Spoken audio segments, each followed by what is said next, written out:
Hi hello friends, welcome to Deepa kitchen. ಈ ದಿನದ ವಿಡಿಯೋದಾಗ instant ಆಗಿ ಹೆಲ್ದಿ ಆಗಿರುವಂತ ಆರೋಗ್ಯಕರವಾಗಿರುವಂತ ರಾಗಿ ರವಾ ಇಡ್ಲಿ ಯಾವ ರೀತಿ ಪ್ರಿಪೇರ್ ಮಾಡೋದಂತ ಹೇಳಿ ಇವತ್ತಿನ ವಿಡಿಯೋದಾಗ ನೋಡೋಣಂತ್ರಿ. ಹೆಲ್ದಿಯಾಗೂ ಐತ್ರಿ, ಅದೇ ರೀತಿ ಟೇಸ್ಟ್ ಕೂಡ ಸೂಪರ್ ಐತ್ ನೋಡ್ರಿ. ಬರೀ ತಡ ಮಾಡ್ಲಾರ್ದೆ ರೆಸಿಪಿ ಸ್ಟಾರ್ಟ್ ಮಾಡೋಣಂತ್ರಿ. ಅದಕ್ಕಿಂತ ಮುಂಚೆ ನೀವು ನೋಡ್ತಾ ಇರ್ಬೋದ್ರಿ ಎಷ್ಟು ಸಾಫ್ಟ್, ಎಷ್ಟು ಮೃದುವಾಗಿರುವಂತ ಇಡ್ಲಿ ಐತಂತ ಹೇಳಿ. ನಾ ಹೇಳೋದೇ ಬೇಕಾಗಿಲ್ರಿ, ನೀವು ನೋಡಿದ್ರೇನೆ ಅರ್ಥ ಆಗ್ತಾ ಇರ್ಬೋದ್ರಿ ಎಷ್ಟೊಂದು ಮೃದುವಾಗಿರುವಂತ, ಅಷ್ಟೇ ಸಾಫ್ಟ್ ಸ್ಪಾಂಜಿ ಆಗಿರುವಂತ ಇಡ್ಲಿ ಕೇವಲ 5 ನಿಮಿಷದಲ್ಲಿ ಇನ್ಸ್ಟೆಂಟ್ ಆಗಿ ರೆಡಿ ಮಾಡ್ಕೋಬಹುದು ನೋಡ್ರಿ. ಈ ವಿಡಿಯೋ ನೋಡಿದ ತಕ್ಷಣ ನೀವು ಕೂಡ ಮನೆಯಲ್ಲಿ ಒಂದ್ಸತಿ ರೆಸಿಪಿನ ಟ್ರೈ ಮಾಡ್ರಿ, ಹೆಂಗ್ ಬರ್ತೈತೆ ಅಂತ ಹೇಳಿ ಕಮೆಂಟ್ ಕೂಡ ಮಾಡ್ರಿ. ಬರ್ರಿ ತಡ ಮಾಡ್ಲಾರ್ದೆ ರೆಸಿಪಿ ಸ್ಟಾರ್ಟ್ ಮಾಡೋಣಂತ್ರಿ. ಇಲ್ಲಿ ನೋಡ್ರಿ, ಒಂದ್ ಬೌಲ್ದಾಗ ನಾನು 1 ಕಪ್ ಆಗೋಷ್ಟು ರಾಗಿ ಹಿಟ್ಟು ತಗೊಂಡಿನ್ರಿ. ಅದೇ ರೀತಿ 1 ಕಪ್ ಆಗೋಷ್ಟು ರವಾ ತಗೊಂಡಿನ್ರಿ. ನಾರ್ಮಲ್ ಆಗಿ ನಾವು ಉಪ್ಪಿಟ್ಟದ್ ಮಾಡ್ತೇವಲ್ರಿ, ಅದೇ ರವಾ ಇದ್ರಿ, ಇದು ಬಾಂಬೆ ರವಾ ರೀ.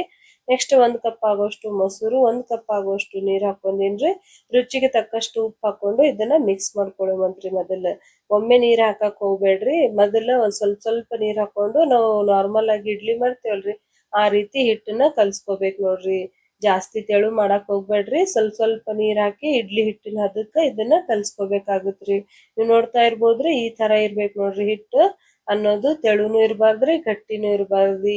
ಈ ವಿಧಾನದಾಗ ಇರ್ಬೇಕ್ರಿ, ಅಂದ್ರೇನೆ ನಮ್ಗೆ ಇಡ್ಲಿ ಅನ್ನೋದು ಸಾಫ್ಟ್ ಆಗಿ ಚಂದಾಗೆ ಬರ್ತಾವ. ನೀವ್ ಜಾಸ್ತಿ ನೀರ್ ಹಾಕಿದ್ರಂತ ಇಟ್ಕೋರಿ, ಏನಾಗ್ತಾವ್ರಿ, ಇಡ್ಲಿ ಅನ್ನೋದು ಮ್ಯಾಗೆಲ್ಲ ನೀರ್ ನೀರ್ ಆಗ್ತಾವ್ರಿ. ಅದಕ್ಕಂತ ಹೇಳಿ ಈ ವಿಧಾನದಾಗ ಹಿಟ್ ಅನ್ನೋದು ಇರ್ಬೇಕು ನೋಡ್ರಿ. ಇವಾಗ ಏನ್ ಮಾಡೋದ್ರಿ, ಇದನ್ನ ಲಿಡ್ ಕ್ಲೋಸ್ ಮಾಡಿ ಸೈಡಿಗೆ ಎತ್ತಿಟ್ಕೊಂಡು ಈ ಕಡೆ ಚಟ್ನಿ ರೆಡಿ ಮಾಡ್ಕೊಳ್ಳುವಂತ್ರಿ. ಚಟ್ನಿ ಮಾಡಕ್ ನೋಡ್ರಿ, ಕಡಾಯಿದಾಗ 1 ಕಪ್ ಆಗೋಷ್ಟು ಶೇಂಗಾ ಹಾಕೊಂಡೇನ್ರಿ. ಶೇಂಗಾ 2 ನಿಮಿಷ ಫ್ರೈ ಮಾಡ್ಕೊಳ್ಳುವಂತ್ರಿ. ಅದು ಫ್ರೈ ಆಗಾನ ಸ್ವಲ್ಪ ಮೆಣಸಿನ್ಕಾಯಿ, ಅದೇ ರೀತಿ ಸ್ವಲ್ಪ 1 ಸ್ಪೂನ್ ಆಗೋಷ್ಟು ಎಣ್ಣೆ ಹಾಕೊಂಡು ಒಂದ್ ಸ್ವಲ್ಪ ಫ್ರೈ ಮಾಡ್ಕೊಳ್ಳುವಂತ್ರಿ. ನೆಕ್ಸ್ಟ್ 1 ಕಪ್ ಆಗೋಷ್ಟು ಪುಟಾಣಿ ಕೂಡ ಹಾಕೊಂಡೇನ್ರಿ. ನೀವು ಬೇಕಂದ್ರ ಇದ್ರೊಳಗ ಸ್ವಲ್ಪ ಹಸಿ ಕೊಬ್ಬರಿ ಕೂಡ ಹಾಕೋಬಹುದ್ರಿ. ಟೇಸ್ಟ್ ಇನ್ನ ಸೂಪರ್ ಆಗಿ ಬರ್ತೈತ್ ನೋಡ್ರಿ. ಇವಾಗ ಇದನ್ನೆಲ್ಲ ಫ್ರೈ ಮಾಡ್ಕೊಳ್ಳುವಂತ್ರಿ. ಇವು ಫ್ರೈ ಆಗಾನ 10 ರಿಂದ 12 ಬೆಳ್ಳುಳ್ಳಿ ಹಾಕೊಳತ್ತೀನಿ ನೋಡ್ರಿ. ಬೆಳ್ಳುಳ್ಳಿ ತಿನ್ನಲ್ಲ ಅನ್ನೋರು ಒಂದು ಸಣ್ಣದಾಗಿ ಕಟ್ ಮಾಡಿರುವಂತ ಉಳ್ಳಾಗಡ್ಡಿ ಕೂಡ ಹಾಕೋಬಹುದ್ರಿ, ಅಂದ್ರೂ ಕೂಡ ಟೇಸ್ಟ್ ಚಟ್ನಿ ಸೂಪರ್ ಟೇಸ್ಟಿಯಾಗಿ ಬರ್ತೈತ್ರಿ. ಇವಾಗ ನೋಡ್ರಿ, ಇದನ್ನೇನು ಹುರಿದಿದೀವಲ್ರಿ, ಅದನ್ನ ಒಂದು ಮಿಕ್ಸಿ ಜಾರಿ ಒಳಗ ಹಾಕೊಳತ್ತೀನಿ ನೋಡ್ರಿ. ಇವಾಗ ಇದನ್ನ ಸ್ವಲ್ಪ ಸಣ್ಣದಾಗಿ ಕಟ್ ಮಾಡಿರುವಂತ ಕೊತ್ತಂಬರಿ ಕೂಡ ಅದ್ರ ಜೊತೆಗೆ ಹಾಕೊಂಡು ಒಂಚೂರು ನೀರ್ ಹಾಕ್ಲಾರ್ದೆ ಮೊದಲ ರುಬ್ಕೊಂಡ್ ಬರುವಂತ್ರಿ ಇದಕ್ಕ. ಇವಾಗ ರುಚಿಗೆ ತಕ್ಕಷ್ಟು ಉಪ್ಪು ಹಾಕೊಂಡು ಮಂತ್ರಿ, ಉಪ್ಪು ಹಾಕಿ ಇದನ್ನ ರುಬ್ಕೊಂಡ್ ಬರುವಂತ್ರಿ. ತರಿಯಾಗಿ ಸ್ವಲ್ಪ ರುಬ್ಕೊಂಡ್ ಬರುವಂತ್ರಿ. ಇವಾಗ ನೋಡ್ತಾ ಇರ್ಬೋದ್ರಿ, ನಾವ್ ಒಮ್ಮೆ ನೀರ್ ಹಾಕಿದ್ರ ಸಣ್ಣ ಆಗಂಗಿಲ್ರಿ ಶೇಂಗಾ ಅಲ್ಲಿ ಪುಟಾಣಿ ಅಲ್ಲಿ. ಅದಕ್ಕಂತ ಹೇಳಿ ಮೊದಲ ಅದನ್ನ ರುಬ್ಕೊಳ್ದಾಗನ ಇವಾಗ ನಮ್ಗೆ ಎಷ್ಟ್ ಬೇಕ್ ಚಟ್ನಿಗ್ ನೋಡಿ ನಾನಿಲ್ಲಿ 1/2 ಕಪ್ ಆಗೋಷ್ಟು ನೀರ್ ಹಾಕೊಂಡು ರುಬ್ಕೊಂಡಿ ನೋಡ್ರಿ. ನೋಡ್ತಾ ಇರ್ಬೋದ್ರಿ ಚಟ್ನಿ ಅನ್ನೋದು ಎಷ್ಟ್ ಮಸ್ತಾಗೆ ರೆಡಿ ಆಗೈತೆ ಅಂತ ಹೇಳಿ. ಇವಾಗ ಇದನ್ನ ಒಂದ್ ಬೌಲ್ದಾಗ ಟ್ರಾನ್ಸ್ಫರ್ ಮಾಡ್ಕೊಳ್ಳುವಂತ್ರಿ. ಸಿಂಪಲ್ ಐತ್ರಿ, ಚಟ್ನಿ ಟೇಸ್ಟ್ ಅಂತೂ ಸೂಪರ್ ಐತ್ ನೋಡ್ರಿ. ಇವಾಗ ಒಗ್ಗರ್ನೆಗ ಸ್ವಲ್ಪ ಸಾಸ್ವಿ, ಜೀರಿಗೆ, ಅದೇ ರೀತಿ ಕರಿಬೇವಿನ ಎಲೆ, 1 ಒಣಮೆಣಸಿನ್ಕಾಯಿ ಹಾಕೊಂಡು ಇದಕ್ಕ ಒಗ್ಗರ್ನೆ ಹಾಕೊಳತ್ತೀನಿ ನೋಡ್ರಿ. ಎಷ್ಟು ಸಿಂಪಲ್ ಐತಲ್ರಿ ಚಟ್ನಿ, ಅಷ್ಟೇ ಟೇಸ್ಟ್ ಕೂಡ ಐತ್ ನೋಡ್ರಿ. ಇವಾಗ ನೋಡ್ತಾ ಇರ್ಬೋದ್ರಿ ಚಟ್ನಿ ಅನ್ನೋದು ರೆಡಿ ಆಗೈತ್ರಿ. ಇವಾಗ ಏನ್ ಮಾಡೋಮ್ರಿ, ಚಟ್ನಿ ಸೈಡಿಗೆ ಇಟ್ಟು ಹಿಟ್ಟು ತಗೊಳುವಂತ್ರಿ. ಇಲ್ಲಿ ನೋಡ್ರಿ, ಇಡ್ಲಿ ಹಿಟ್ಟು ಕೂಡ ನೆಂದೈತ್ರಿ ಒಂದ್ 5 ನಿಮಿಷ. ಇವಾಗ ಏನ್ ಮಾಡೋಮ್ರಿ, ಒಂದ್ ½ ಟೀ ಸ್ಪೂನ್ ಆಗೋಷ್ಟು ನಾನು ಬೇಕಿಂಗ್ ಸೋಡಾ ಹಾಕೊಂಡೇನ್ರಿ. ನಿಮ್ಗ್ ಬೇಕಿಂಗ್ ಸೋಡಾ ಹಾಕಕ್ ಇಷ್ಟ ಇಲ್ಲ ಅಂದ್ರ ಒಂದ್ ½ ಟೀ ಸ್ಪೂನ್ ಆಗೋಷ್ಟು ಇನೋ ಕೂಡ ಹಾಕೋಬಹುದ್ರಿ. ಇನೋ ಕೂಡ ಹಾಕೊಳಕ್ ನಿಮ್ಗೆ ಇಷ್ಟ ಇಲ್ಲ ಅಂದ್ರ 1 ಅವರ್ ಹಿಟ್ ನೆನ್ಸಿ ಕೂಡ ನೀವು ಇಡ್ಲಿ ಮಾಡ್ಕೋಬಹುದು ನೋಡ್ರಿ. ಇವಾಗ ನೋಡ್ರಿ ಹಿಟ್ ಅನ್ನೋದು ಕರೆಕ್ಟ್ ಆಗಿ ರೆಡಿ ಆಗೈತ್ರಿ. ಇವಾಗ ನಾವು ಇಡ್ಲಿ ಪ್ಲೇಟ್ ತಗೊಳುವಂತ್ರಿ. ಅದಕ್ಕ ಸ್ವಲ್ಪ ಎಣ್ಣೆ ಹಚ್ಕೊಂಡು ಇದನ್ನ ಹಿಟ್ ಹಾಕೊಳ್ಳುವಂತ್ರಿ. ಇದನ್ನ ಸ್ವಲ್ಪ ಸೈಡಿಗೆ ಎತ್ತಿಟ್ಕೊಳ್ಳುಮ. ಇಲ್ಲಿ ನೋಡ್ರಿ, ಇಡ್ಲಿ ಪಾತ್ರೆಗೆ ಸ್ವಲ್ಪ ಎಣ್ಣೆ ಸವರ್ಕೊಳ್ಳುವಂತ್ರಿ. ಎಣ್ಣೆ ಸವರ್ಕೊಳ್ಳೋದ್ರಿಂದ ಏನಾಗುತ್ತಂದ್ರ ಒಟ್ಟ ಇಡ್ಲಿ ಅನ್ನೋದು ಅಂಟಂಗಿಲ್ರಿ ಪ್ಲೇಟಿಗೆ. ಅದಕ್ಕಂತ ಹೇಳಿ ಸ್ವಲ್ಪ ಎಣ್ಣೆ ಹಚ್ಕೊಂಡು ಇಡ್ಲಿ ಹಾಕೊಂಡೆ ಅಂತ ಇಟ್ಕೋರಿ, ಸಲೀಸಾಗಿ ಬರ್ತಾವ್ರಿ ಇಡ್ಲಿ ಅನ್ನೋದು.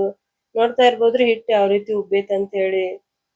ಇವಾಗ ಇದನ್ನ ಸ್ವಲ್ಪ ಸ್ವಲ್ಪ ಆಗಿ ಇಡ್ಲಿ ಪಾತ್ರೆ ಒಳಗ ನಾವು ಹಿಟ್ಟು ಹಾಕೊಳ್ಳುವಂತ್ರಿ.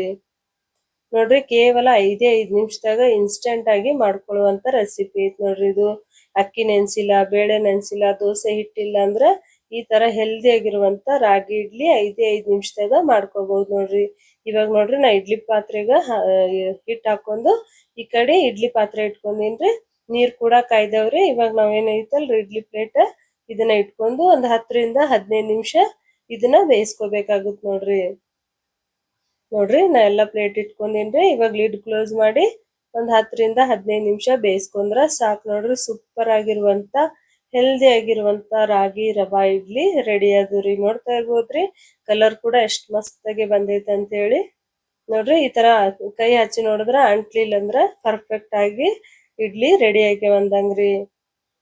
ನೋಡ್ರಿ ಎಷ್ಟ್ ಮಸ್ತಾಗಿ ಬಂದವ ಅಂತ ಹೇಳಿ. ಇನ್ಸ್ಟಂಟ್ ಇಡ್ಲಿ ಅಂದ್ರ ಯಾರು ನಂಬಂಗಿಲ್ರಿ, ಅಷ್ಟ್ ಮಸ್ತಾಗೆ ಸಾಫ್ಟ್ ಆಗಿ ಸ್ಪಂಜಿ ಆಗಿರುವಂತ ಇಡ್ಲಿ ರಾಗಿ ರವಾ ಇಡ್ಲಿ ರೆಡಿ ಅದು ನೋಡ್ರಿ. ಆರೋಗ್ಯಕರವಾಗಿರುವಂತ ರಾಗಿ ರವಾ ಇಡ್ಲಿ ರೆಡಿ ಅದು ರೀ. ನನ್ ರೆಸಿಪಿ ನಿಮಗ್ ಇಷ್ಟ ಆಯ್ತಂದ್ರ ಮರಿಲಾರ್ದೆ ಲೈಕ್ ಮಾಡ್ರಿ, ಚಾನಲ್ ಸಬ್ಸ್ಕ್ರೈಬ್ ಮಾಡ್ರಿ. ಇಷ್ಟೇ ಈಜಿ ರೆಸಿಪಿ ನಿಮಗ್ ಬೇಕಾಗಿತ್ತಂದ್ರ ನನ್ ಚಾನಲ್ ಸಬ್ಸ್ಕ್ರೈಬ್ ಮಾಡೋದ್ ಮಾತ್ರ ಮರ್ಯಾಕ್ ಹೋಗ್ಬೇಡ್ರಿ. ನೋಡ್ತಾ ಇರ್ಬೋದ್ರಿ ಇನ್ಸ್ಟೆಂಟ್ ಆಗಿ ರಾಗಿ ರವಾ ಇಡ್ಲಿ ರೆಡಿ ಅದು ರೀ. ನೋಡ್ರಿ ಎಷ್ಟು ಸಾಫ್ಟ್, ಅಷ್ಟೇ ಫ್ಲಫಿ, ಬಾಯಾಗಿಟ್ರೆ ಸಾಕ್ರಿ ಕರಗ್ಬೇಕ್ರಿ, ಅಷ್ಟು ಮೃದುವಾಗಿರುವಂತ ಇಡ್ಲಿ ರೆಡಿ ಅದು ನೋಡ್ರಿ. ನನ್ನ ವಿಡಿಯೋ ಇಷ್ಟ ಆಯ್ತಂದ್ರ ಲೈಕ್ ಮಾಡೋದ್ ಮಾತ್ರ ಮರ್ಯಾಕ್ ಹೋಗ್ಬೇಡ್ರಿ. ಈ ರೆಸಿಪಿ ನೋಡಿದ ತಕ್ಷಣ ಮನ್ಯಾಗ ಒಂದ್ಸರ್ತಿ ರೆಸಿಪಿ ಟ್ರೈ ಮಾಡ್ರಿ. ಹೆಂಗ್ ಬರ್ತೈತೆ ಅಂತ ಹೇಳಿ ಕಮೆಂಟ್ ಮಾಡೋದ್ ಮಾತ್ರ ಮರ್ಯಾಕ್ ಹೋಗ್ಬೇಡ್ರಿ. ನೆಕ್ಸ್ಟ್ ವಿಡಿಯೋದಾಗ ಸಿಗ್ತೀನ್ರಿ. ಅಲ್ಲಿವರೆಗೂ ಬಾಯ್.